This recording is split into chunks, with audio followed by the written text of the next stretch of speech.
गुरु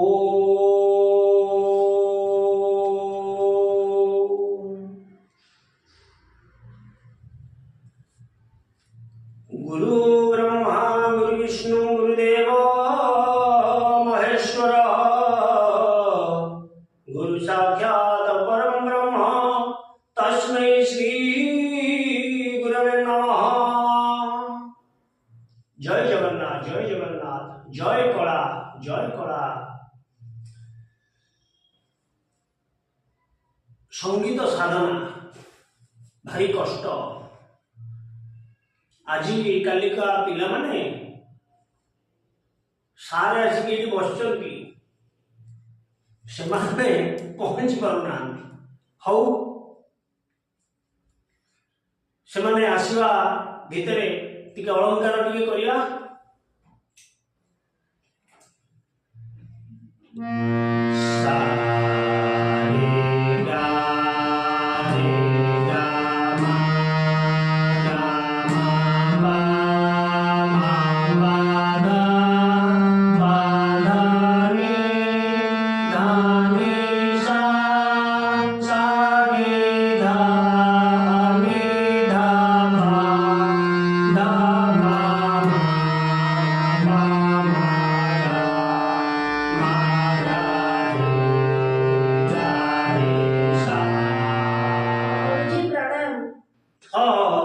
कल्याण हम यशस्वी हम बस बस बस विलंब कर बाबा विलंब कहीं कौन पे विलंब कला जी गुरुजी मुझे खेलिया पड़े छिली तो से दिन का टिके विलंब हां खेलिबो जे ये समय को नहीं के असला होता हमर 7 टा रे क्लास 7 टा 10 हलाडी नहीं की। अच्छा अच्छा हो आमे जो पूर्व क्लास रे अलंकार करितिले सेगुडा सब अभ्यास करिचो। आज्ञा गुरुजी पूरा भल से अभ्यास करिचो। एने तो स्कूल रो सब एग्जाम में सब चलीतिला टिके समय पाउ नथिलो बाबा तमर कहउतिले फोन रे कथा हेली हैला आउ वर्तमान माने सब स्कूल छुट्टी नहीं कि प्रत्येक दिन घंटा लेखा तमे अभ्यास करिवो। प्रत्येक दिन केते समय करिवो घंटा लेखा अभ्यास करिवो। कोन करिवो अलंकार अलंकार करिवो नहीं कि। आज्ञा आउ तुमको कहितली आज टिके अलंकार करिबा तापरे कोन करिबा ना तुमको गोटे सुंदर भजन दी आज सिखेबी जणान दिए सिखेबी। हां ताले अलंकार टी कोन तमर मने अछि टिके करि दबो तापरे हमें आगु को जीवा। बाबा हमर आरंभ करो। हां हां आरंभ करो।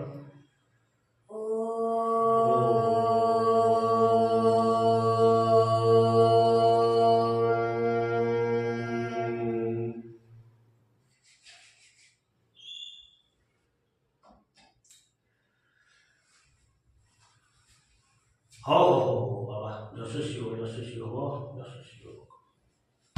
हो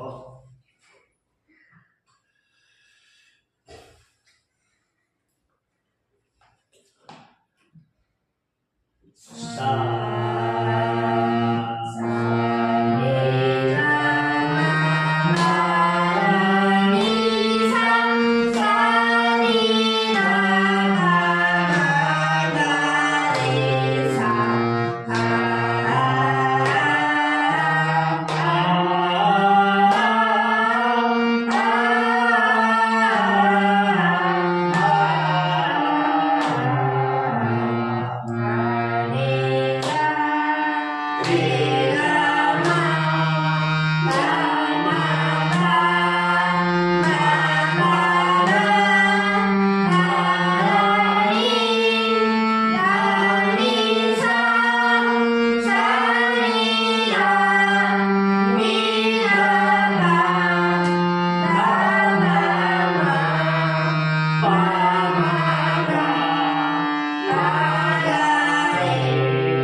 ଶୁଣ ଅଳଙ୍କାର ଟିକେ ସେଇଠି ରହୁ ଶୁଣ ଶୁଣ ମୋ କଥା ଶୁଣ ଅଳଙ୍କାର ବର୍ତ୍ତମାନ ସେଇଠି ରହୁ ଆମେ ଯୋଉ ତମକୁ କହିଥିଲି ଆଜ୍ଞା ଗୁରୁଜୀ କବିତା ଟିକେ କରିବା ହଁ ଆଜ୍ଞା ଭଜନ ଟିକେ ମାଙ୍କୁ ଜଣାଣି ଟିକେ ଡାକିବା ନାଇଁ କି ହଁ ହଁ ତାହେଲେ ବାବା ଆମେ ଆରମ୍ଭ କରିବା ଆଜ୍ଞା ଗୁରୁଜୀ ଛୋଟିଆ ପିଲାଟିଏ ତମ ଭଳିଆ ପିଲାଟିଏ ମାଙ୍କୁ ତାର ଦୁଃଖ ଜଣାଉଛି ହେଲା କେମିତି ଦୁଃଖ ଜଣାଉଛି ସେ କବିତାର ଅର୍ଥ ତାରି ଭିତରେ ଅଛି ଆଜ୍ଞା ଇଚ୍ଛା ଅଛି ତ ଆଜ୍ଞା କରିବା ଗୁରୁଜୀ ଇଚ୍ଛା ଅଛି ହଉ।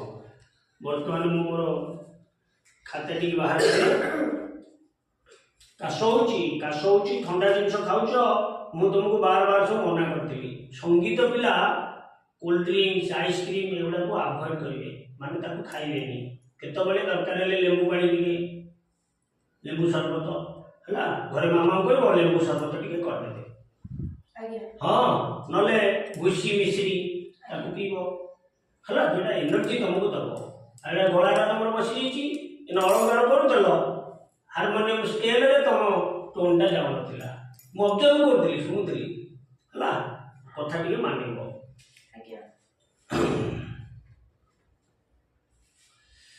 ଆମର ଦେଖ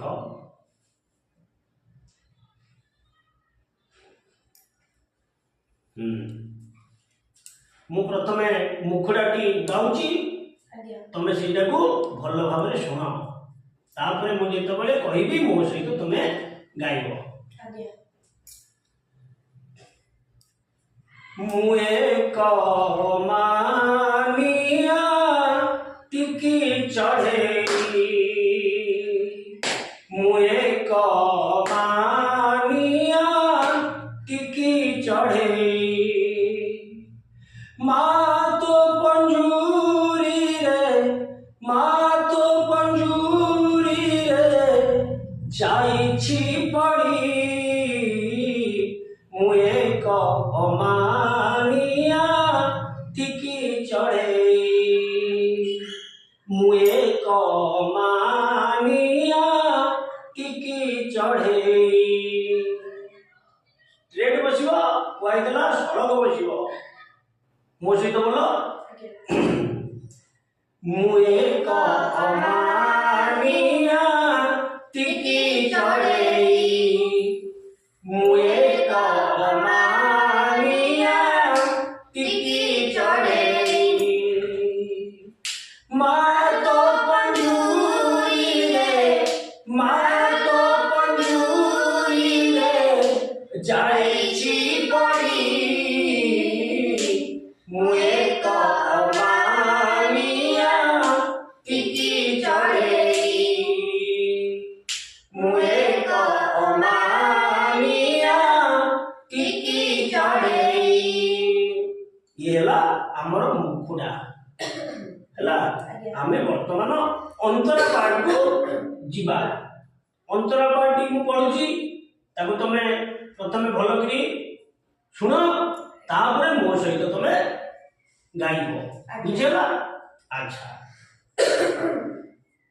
ବାହାରେ ଝଡ଼ ବରଷା କେହି ମୋ ନାହିଁ ଭରସା ବାହାରେ ଝଡ଼ ବରଷା କେହି ମୋ ନାହିଁ ଭରସା ତୋଠି ରଖିଛି ଆଶା ମାନ କର ନିରାଶା ଭଲ ଭାବରେ ଶୁଣ ବାହାରେ ଝଡ଼ ବରଷା କେହି ମୋ ନାହିଁ ଭରସା ବାହାରେ ଝଡ଼ ବରଷା କେହି ମୋ ନାହିଁ ଭରସା ତୋଠି ରଖିଛି ଆଶା ମାନ କର ନିରାଶା ଟିକି ଦୁଇ ଡେଣା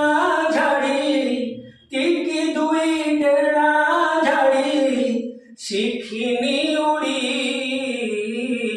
ମୁଁ ଏକ ଅମାନିଆ ଟିକି ଚଢ଼େଇ ମୁଁ ଏକ ଅମାନିଆ ଟିକି ଚଢ଼େଇ ସୁନ୍ଦର ଲାଗୁଛି ଭଲ ଲାଗୁଛି ହଉ ହଉ ହଉ ବାବା ମୁଁ ଆଣିକି ଚାହ ମୋ ସହିତ ଅନ୍ତରା ପାଟିକି ଗାଇବ।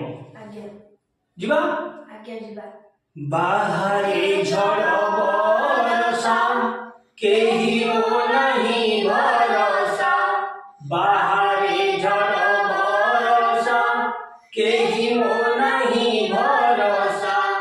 ତୋଠି ରଖିଛି ଆଶା ମାନ କର ନିରାଶା। ତୋଠି ରଖିଛି ଆଶା ମାନ କର ନିରାଶା।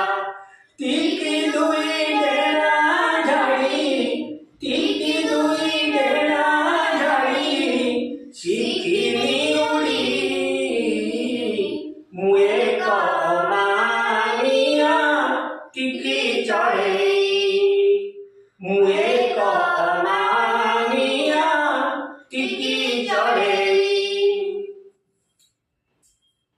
ବର୍ତ୍ତମାନ ଖାଲି ହେଇଗଲେ ବାବା ନାଇଁ ତ? ହଁ ଖାଲି ନା କହୁଛ। ମାମା ବୋଧେ ତମକୁ ଆଜି ଖାଇବାକୁ ଦେଇନାହାନ୍ତି କିଛି? ହଁ ଦେଇଛନ୍ତି ଆଉ ବଳ କାହିଁ। ଆଜି ଦେ ଖାଇକିରି ପାଣି ପିଇକି ଆସିବ କ୍ଲାସକୁ। ଆଉ ତମ ଗରମରେ ଝାଳ ବାହାରି ଯାଉଛି। ନା ନା ଶୁଣ ତାପରେ ଟିକେ ମନ ଦେଇକି ଶୁଣ। ତୋଠି ଆଲୋକ ଅଛି ସୁଖ ଶାନ୍ତି ସବୁ ଅଛି। ତୋଠି ଆଲୋକ ଅଛି ସୁଖ ଶାନ୍ତି ସବୁ ଅଛି। ମନରେ ଭାବିବ ସେ ମୁଁ ସରଗୁ ଚାନ୍ଦ ପାଇଛି। ମନରେ ଭାବିବ ସେ ମୁଁ ସରଗୁ ଚାନ୍ଦ ପାଇଛି। ତୋ ସ୍ନେହ ପଞ୍ଜୁରୀ ଛାଡ଼ି ତୋ ସ୍ନେହ ପଞ୍ଜୁରୀ ଛାଡ଼ି ଯିବିନି ଉଡ଼ି। ମୁଁ ଏକ ଅମାନିଆ ଟିକି ଚଢ଼େଇ। ମୁଁ ଏକ ଅମାନିଆ ଟିକି ଚଢ଼େଇ। ମା ତୋ ପଞ୍ଜୁରୀରେ ମା ତୋ ପଞ୍ଜୁରୀରେ ଯାଇଛି ପଡ଼ି। ମୁଁ ଏକ ଅମାନିଆ ଟିକି ଚଢ଼େଇ। ମୁଁ ଏକ ଅମାନିଆ ଟିକି ଚଢ଼େଇ। ମୁଁ ଏକ ଅମାନିଆ ଟିକି ଚଢ଼େଇ। ଏଇ କବିତାଟି ମୁଁ ମୋବାଇଲ ରେକର୍ଡିଂ କରିକି ତୁମ ମାମା ପାଖକୁ ପଠେଇଦେବି ଏବଂ ତୁମର ଏଇ ଖାତାରେ ଏଇ କବିତାଟି ମୁଁ ଲେଖିଦେବି। ଭଲ ଭାବରେ କବିତାଟିକୁ ଆଗୁଆ ମୁଖସ୍ଥ କରିକି ମନେ ରଖିବ। ଆଉ ମୁଁ ଗାଇଥିବା ଗୀତଟି ଯୋଉ ମୋବାଇଲରେ ଯାଇଥିବ। ଆଜିକାଲି ତମେ ତ ମୋବାଇଲରେ ସବୁ ମାଷ୍ଟର ନାଇଁ କି? କଥା କହୁନ ଖାଲି ଆଜ୍ଞା ଆଜ୍ଞା କହିଲେ ହବ କି? କଥା କହିବ ନା। ହଁ ତାହେଲେ ତାକୁ 3-4 ଥର ବା ତାଠାରୁ ଅଧିକ ଯେତେ ସମୟ ପାଇବ ଶୁଣୁଥବ ବୋଲୁଥବ ଶୁଣୁଥବ ବୋଲୁଥବ। Practice makes perfect. ତମେ ଜାଣିନ ଅଭ୍ୟାସଟା ସବୁଠାରୁ ଇମ୍ପୋର୍ଟାଣ୍ଟ। ଆଜିକାଲି କ'ଣ ହଉଛି ନା ତମେ ଏଠି ମୋ ପାଖରେ ବର୍ଷେ ଶିଖିଲ ସେଣେ ମାମା କହୁଛନ୍ତି ଆଉ ସାରେ ପୁଅ ବର୍ଷେ ହେଲାଣି ଶିଖିଲାଣି ତାକୁ ଭଜନ ଜଣେ ଦଉନାହାନ୍ତି କୋଉଠି କ'ଣ ଗାଇବ। ଭଲ କଥା କିନ୍ତୁ ତମେ ସେ ଅନୁସାରେ ତମର ପରଫର୍ମାନ୍ସଟା ଦେଖିବାକୁ ପଡ଼ିବ। ଠିକ ନା ନାଇଁ? ଆଉ ଷ୍ଟେଜକୁ ଯାଇଥିବ ଗୀତଟାକୁ ଭୁଲି ଯାଇଥିବ ହବ କି? ଭୁଲ ହେଇଯିବ। ତାହେଲେ ସେତେବେଳେ ଆମେ ଯେତେବେଳେ ପଢୁଥିଲୁ ମୁଁ ପ୍ରାୟ ତମର କୋଉ କ୍ଲାସ? ପଞ୍ଚମ ଶ୍ରେଣୀ ତମର। ମୁଁ ଷଷ୍ଠ ସପ୍ତମରେ ଯେତେବେଳେ ପ୍ରାୟ ପଢୁଥିଲି ଆମର ଗୁରୁଜୀ ଥିଲେ ହେଲା। ଆଉ ଶ୍ୟାମାନନ୍ଦ ଗୁରୁ ଗୁରୁ ତାଙ୍କୁ ଗୁରୁ କହନ୍ତି। ଯାହା ଆମକୁ ଅଳ୍ପ ଅଳ୍ପ ଟିକେ ବିଦ୍ୟା ଦେଇଛନ୍ତି ଆମେ ତମକୁ ପଢଉଛୁ। ଗୁରୁଜୀ ଆମର କ'ଣ କରନ୍ତି ନା ଆମକୁ କହୁଥିଲେ ରାତି 3ରୁ ଉଠିବେ। ତମେ କେତେଟାରେ ଉଠୁଛ? ରାତି 5ଟାରୁ କହୁଛ ଉଠୁନଥିବ। ମମି କୋଳରେ ଶୋଉଛ ସବୁ। ଆଜିକାଲି ପିଲା ସବୁ ହଉ 5ଟାରୁ ଆମେ ଘୋଷାଡ଼ି ଉଠନ୍ତି। ଘୋଷାଡ଼ି କାହିଁ? ତମେ ନିଜେ ନିଜେ ଉଠିବ ନା। ସେଠି ଶୁଣ 3ଟା ରାତିରୁ ଗାଁରେ ତାଙ୍କର ଘର। ନଈକି ଯିବେ ତାଙ୍କ ସାଙ୍ଗମାନଙ୍କ ସହିତ ନଈକି ଯିବେ। ନଈରେ ଥଣ୍ଡା ମାଘ ମାସ ଜାନୁଆରୀ ଫେବୃଆରୀ ମାସ ପୁରା ଥଣ୍ଡା ଟାଇମ୍। ନଈରେ ଏଠି ବାଟ ବୁଡ଼ିକି ରହିବେ ପାଣିରେ। ଏଇ ବୁଡ଼ିକି ରହିକିରି ଅଳଙ୍କାର ସବୁ କରିବେ। କି କଣ୍ଠ ମାନେ ଥରି ଥରିକିରି ସିଏ ଗାଇବେ। ତାଙ୍କର ଯୋଉ ଭଏସ୍ ଆଉ ଫିଲିଙ୍ଗ ହବନି, ପୁରା ଷ୍ଟାବୁଲ ହେଇଯିବ। କଷ୍ଟ ସେମାନେ କରୁଥିଲେ। କଷ୍ଟ କଲେ ହବ, ଆମେ କଥାରେ ନାହିଁ କଷ୍ଟ କଲେ କୃଷ୍ଣଙ୍କୁ ପାଇବା। ହଁ ଖାଲି ତ ହୁଁ ଆଉ। ହଉ ହଉ ତାହେଲେ ମୁଁ ଯାହା କହିଲି ବୁଝିଲ। ଆଜ୍ଞା ମୁଁ ତୁମର ଏଇ କବିତାଟି ଖାତାରେ ଲେଖି ଦଉଛି ଆଜ୍ଞା ଆଉ ରେକର୍ଡିଂଟାକୁ ତମ ମାମା ବାବୁକୁ ପଠେଇଦେବି। ଆଉ ପର କ୍ଲାସକୁ ଆସିଲା ବେଳକୁ ତମେ ଯେମିତି ଏଟାକୁ ଘୋଷା ତମର ହେଇଯାଇଥିବ। ଆଉ ଆମେ 2-3 ଥର ପ୍ରାକ୍ଟିସ କରିଦେଲେ ତାପରେ ହାରମୋନିୟମରେ ରୋଟେସନଟା କରିବା ଆଉ କଲେ ହେଇଯିବ ହେଲା। ଆଉ ଆଜି କ୍ଲାସଟା କେମିତି ତମକୁ ଲାଗୁଛି? ପୁରା ବଢିଆ ଲାଗିଲା। ଭଲ ଲାଗିଲା? ହଁ ହଉ ହଉ ତାହେଲେ ଆଜି କ୍ଲାସଟାକୁ ଏଇଠି ରଖିବା। ପୁଣି ପର କ୍ଲାସରେ ଆମେ ଏଇ ପାଠକୁ ଯିବା ହେଲା। ହଉ ହଉ ରେଡି ଲେଖିଦେବା ପୁରୀର ଟିକେ। ହଁ ହଉ ହଉ ବାବା କଲ୍ୟାଣ ଭବ ଯଶସ୍ୱୀ ଭବ ଧନ ଧାନ୍ୟ ଗୋପୁର କରୁ ଜଗନ୍ନାଥ ତମକୁ ମଙ୍ଗଳ କରୁ। ଓ ହୋ ହୋ ହଁ ଟିକେ ଏଇ ବସ ବସ ଟିକେ ବାବା ଟିକେ ଅପେକ୍ଷା କର। ମୁଁ ଏଇଟାକୁ ଟିକେ ଲେଖିଦିଏ।